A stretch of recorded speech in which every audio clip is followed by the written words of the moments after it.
હું જે જગ્યામાં રહેતો હતો, જ્યારે હું નાનો હતો ત્યારે બહુ જ ઘટાદાર વૃક્ષ હતા અને એ ધીરે ધીરે કપાતા ગયા, પડતા ગયા અને અલગ અલગ ફેક્ટર્સને લીધે ગાયબ થઈ ગયા. પણ આપણે કોઈ દિવસ એ જગ્યાએ ઝાડ ફરીથી વાવવાનો પ્રયત્ન કર્યો છે? તો કે ના. પણ કેમ નથી કર્યો? કારણ કે એ કદાચ આપણી પ્રાયોરિટીમાં જ નથી. આજે દરેક જણને એ જ છે કે મારું ફ્યુચર શું, મારે આટલા કમાવા છે. પણ ચોક્કસ ફાઇનાન્શિયલ સ્ટેબિલિટી અને ફાઇનાન્શિયલ ગ્રોથ બહુ જ અગત્યની વાત છે.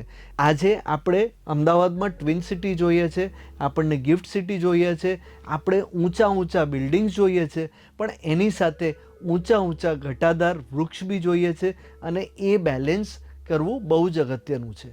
આજે ઝાડ જ કપાઈ રહ્યા છે, જમીન પોલ્યુટ થઈ રહી છે, પાણીનું લેવલ ડ્રોપ થઈ રહ્યું છે.